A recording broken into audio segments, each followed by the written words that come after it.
여러분 안녕하십니까? 정인국서학과의 닥터 데이비드 청입니다. 이 코로나가 이렇게 아직도 이제 없어지지 않고 이제 앞으로 겨울이 되면서 코로나는 더 강해질 테고요. 그동안 여름에 좀 주춤했던 그러한 코로나가 더 강해지고 사람들은 더 많이 희생을 당할 가능성이 있습니다. 이런 상황에서 우리가 뭘 하는 것이 좋을까? 사실은 의사로서 지금 이 상태에서 가장 중요한 것이 저는 이 독감 예방 접종이라고 봅니다. 그런데 최근에 한국에서 독감 예방 접종을 맞고 36명이나 사망했다는데, 이런 소문이, 그런 뉴스가 들으니까 많은 사람들이 또 주춤하는 것 같아요. 야, 이게 미국에도 그런 거 아닌가, 이제 그렇게 생각하는데, 저도 이렇게 환자들에게 독감 예방 접종을 권유하는데 많은 사람들이 이 코로나하고 독감은 별개인 줄로 생각해요. 그렇게 해서 나는 안 맞아요. 그래서 왜 안 맞으시냐 그러니까 무서워서 안 맞는데요. 주사가 무서워서 안 맞는다는 거죠. 그리고 또 어떤 사람은 나는 지금까지 평생 독감에 걸려본 적이 없습니다. 그러니까 안 맞습니다. 그런데 사실은 평생 안 걸려도 이 독감으로 작년에 사망한 사람이 미국에서 8만 명이나 사망했어요. 그러니까 사실 의사들이 이 독감인지 초기에 이 코로나인지 그것을 구분하기가 어렵습니다. 그렇기 때문에 코로나 때문에 사실은 많은 사람들이, 의사들이 굉장히 신경이 곤두서 있고, 그래서 일단 독감으로 입원하더라도 이 코로나를 먼저 의심하고 그에 대한 치료를 염두에 두고 하기 때문에, 잘못하면 이 독감으로 입원을 했는데 코로나 병실로 가는 수도 있을 수 있습니다.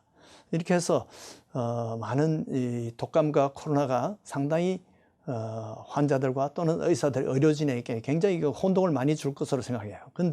그런데도 어떤 사람은 부작용 때문에 맞지 않습니다. 어떤 사람은 또 독감 주사에 맞았고 죽었다니까 나는 안 맞겠습니다, 그런 사람이 있습니다.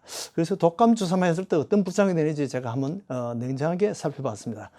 독감 주사를 맞고 열이 나는 경우도 가끔 있습니다. 그렇게 많지는 않습니다. 어떤 사람은 또 두통을 호소하는 사람도 있고, 콧물이 좀 났다는 사람도 있고, 접종 후에 어떤 사람은 감기가 걸렸다는 사람이 있어요. 자, 그건 또 따로 제가 말씀드리겠습니다. 또 어떤 사람은 독감 주사를 맞았더니 독감에 걸렸다, 이런 사람도 있습니다. 또 어떤 사람은 이제 독감 알러지 반응에 걸렸다고 이렇게 그런 부작용도 있을 수 있죠. 어떤 사람은 독감 주사 맞고 죽을 뻔했다는 그런 사람이 있습니다. 이제 그런 경우가 어떤 경우인지 한번 보겠습니다. 특히 이제 길레인-바레 신드롬이라는 그런 특별한 신드롬이 이 독감 주사와 연관이 되어 있는데, 그것은 차후 제가 다시 또 한번 더 말씀드리겠습니다. 그래서 독감 접종 후에 감기에 걸렸다는 것은, 이것은 말이 안 되는 겁니다. 왜 그러냐면 독감과 감기는 사실 서로 다른 바이러스입니다. 감기를 일으키는 바이러스는 보통 리노바이러스가 거의 10% 내지 40% 정도가 대부분 제일 많고요. 그 다음에 코로나 바이러스가 한 20% 되는데, 여기서 말하는 코로나 바이러스는 우리가 말하는 그 SARS-1이나 MERS라든지 중동호흡기 증후군 또는 이 코로나19하고 상관이 없는 일반 감기를 일으키는 코로나 바이러스를 말합니다. 그것이 약 20%니까 그것이 상당히 많아요. 그 다음에 RSV라는 그런 바이러스가 있는데, 이 바이러스가 이제 기관지음을 많이 일으키고, 특별히 어린아이들에게 모세기관지음을 많이 일으킵니다. 그것이 약 한 20% 정도 돼요. 그 다음에 파라인플루엔자가 한 20% 정도 되고, 이렇게 해서 이 독감 바이러스는 인플루엔자 바이러스하고 전혀 다릅니다. 근데 독감 예방접종을 맞았는데 감기가 걸렸다, 이것은 말이 안 되는 거죠. 그것은 콩 심었는데 팥이 났다는 그것과 같은 이야기입니다. 이것은 우연히 일치된 겁니다. 그러니까 이 감기가 1년에 몇 차례씩 할 수가 있는데, 하필이면 독감 주사 맞는 그 전후에 감기가 걸려서 사람들이 독감 접종 때문에 감기가 걸렸다고 생각하는데, 그것은 전혀 오해입니다. 그것은 불가능한 일입니다. 그 다음에 이제 독감 접종 후에 독감이 걸렸다는 사람이 있어요.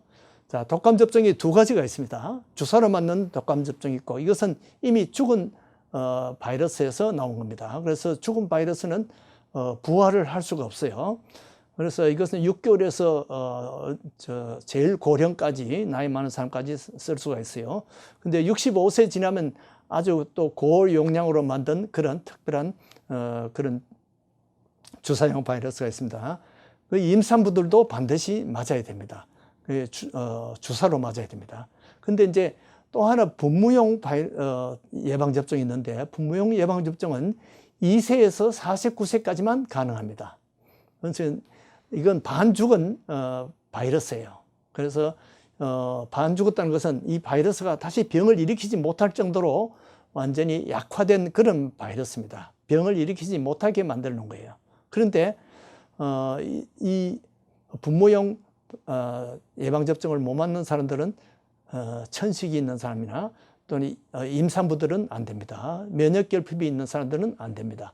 그래서 이런 사람들은 다 주사용 예방접종을 해야 되는 거죠. 그래서 주사용은 이미 죽은 바이러스로 재료를 만들었기 때문에 불가능하고요. 분무용도 우리가 조심해서 맞으면 이것이 독감을 일으킬 수가 없게 되어 있어요.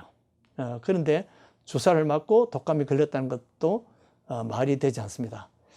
혹시 이제 가능한 것은 알러지 반응입니다. 독감 주사를 맞는데 혼이 났다는 사람들이 알러지 반응이다. 근데 이게 주사 맞은 자리가 조금 빨갛게 붓고 이런 것은 사실은 알러지도 아닙니다. 그거는 국소 반응이죠.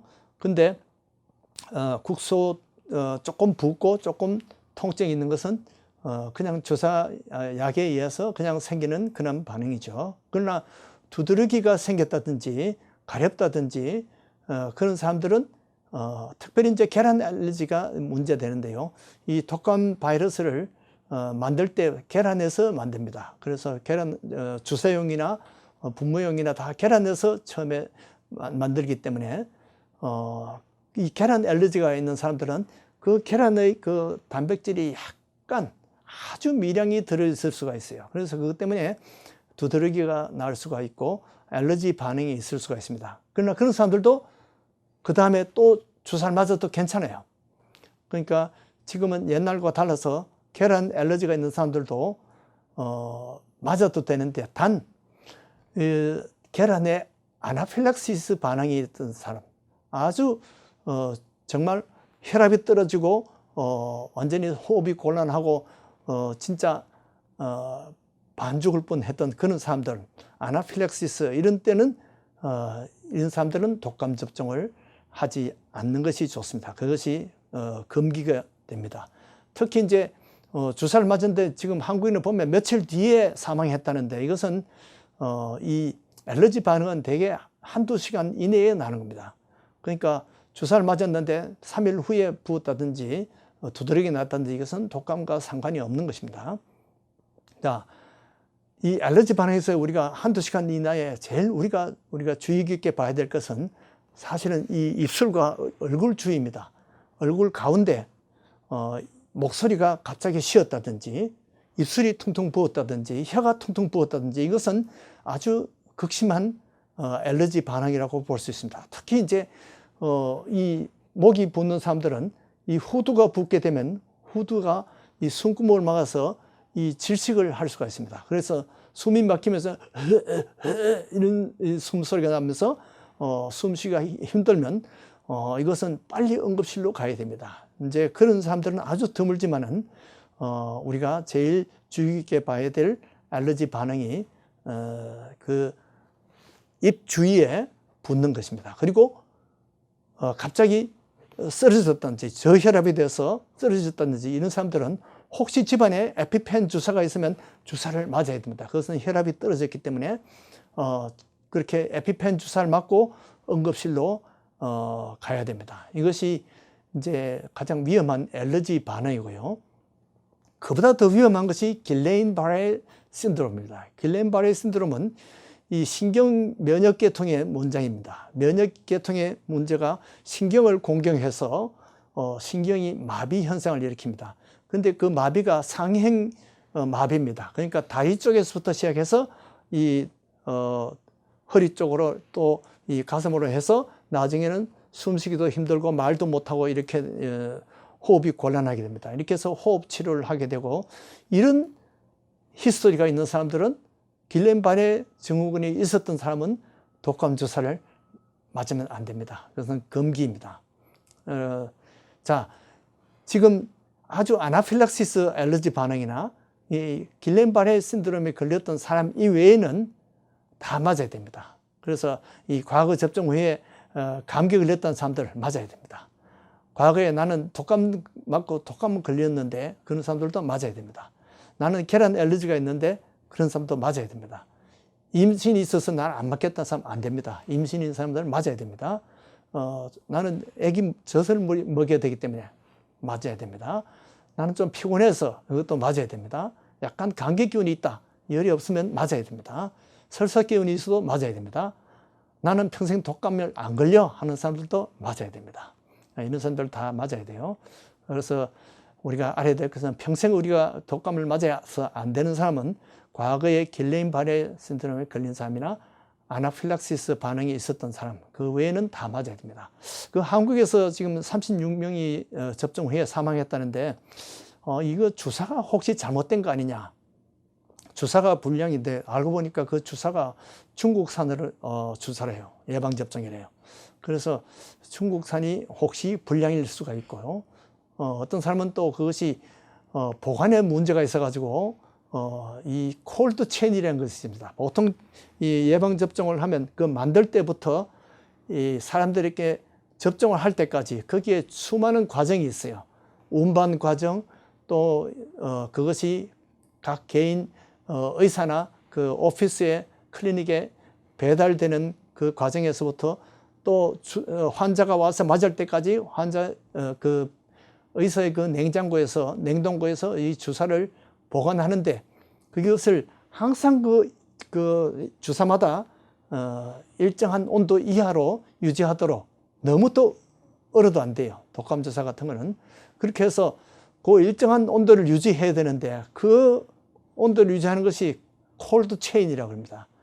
그런데 그것이 중간에 어디 한 군데가 파괴되면 이제 이 주사가 효력이 약해집니다. 그러나 그 주사를 맞았다고 해서 그것 때문에 부작용이 생기지는 않습니다. 그것 때문에 죽지는 않아요.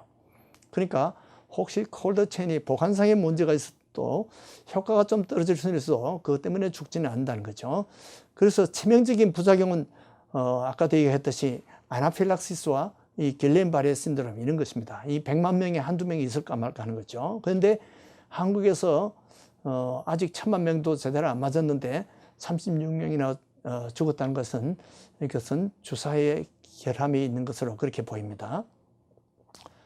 우리는 많은 사람들이 인생의 면역을 높이기 위해서 하나님께서 많은 시련을 주십니다.